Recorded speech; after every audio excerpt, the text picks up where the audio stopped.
1 p.m. Assalamu alaikum. This is Radio Pakistan. The news read by Daman Zaman. The headlines. The advisor to the Prime Minister on Finance says the current economic condition of the country is much better than the last 10 years and the growth rate has reached 6%. Air Marshal Mujahid Anwar Khan took charge as the Chief of the Air Staff in Islamabad today. Former Indian Prime Minister Manmohan Singh has criticized the Modi government and urged it to recognize Pakistan as a neighbor.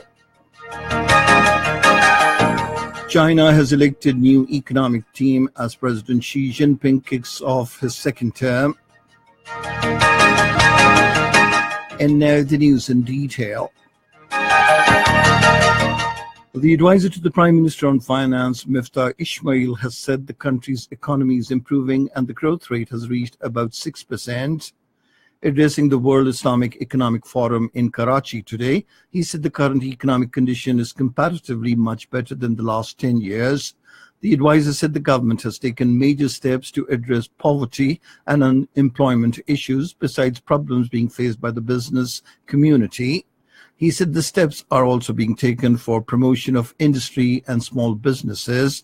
Miftah Ismail said incumbent government has added 12,000 megawatt electricity to the national grid during the last 5 years. Air Marshal Mujahid Anwar Khan took charge as the 22nd Chief of the Air Staff at an investiture change of command ceremony in Islamabad today. On the occasion, the outgoing Air Chief Sohail Aman penned badges on the new Air Chief and presented him the sword.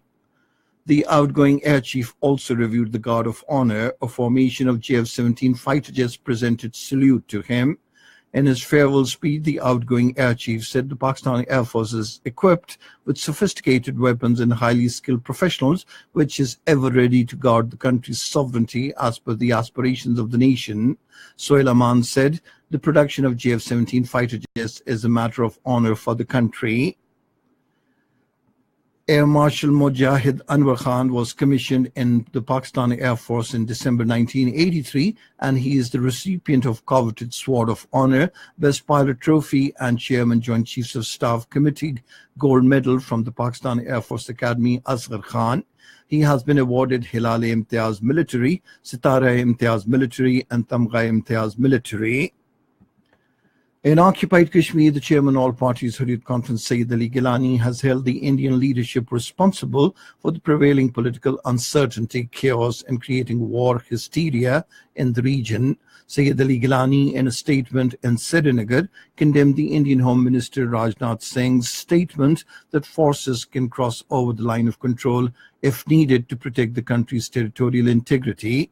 He said the Indian leaders, while ignoring and undermining the historical facts, are creating war hysteria in the region and trampling all norms and ethics. Sayyid Ali Gilani sought the intervention of the international community in the wake of a new wave of state terror unleashed by the Indian Armed Forces in occupied Kashmir.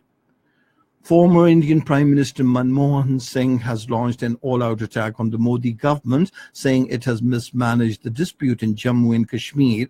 Addressing the 84th Congress session in New Delhi, Manmohan Singh said the Bharatiya Janata Party-led government's talks of fighting 2.5 wars was yet another hollow slogan.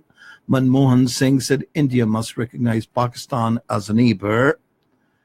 In Russia, Vladimir Putin won a landslide victory in the presidential election, receiving 76.67% of the votes. The Central Election Commission said Vladimir Putin, who has ruled the country as either president or the prime minister since 1999, recorded his best performance in the polls with 99.8% of the ballots counted. The main opposition leader, Alexei Navalny, was barred from the race. China has elected new economic team as President Xi Jinping kicks off a second term.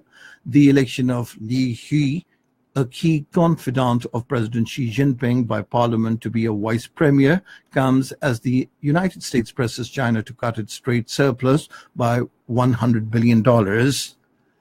The Saudi Crown Prince Mohammed bin Salman bin Abdulaziz Al Saud will meet the American President Donald Trump at the White House in Washington tomorrow. During the meeting, they are expected to discuss major regional issues, including war in Yemen and the crisis with the Gulf state of Qatar, besides bilateral relations. In the Pakistan Super League, first eliminator match between Quetta Gladiators and Peshawar Zalmi will be played in Lahore tomorrow.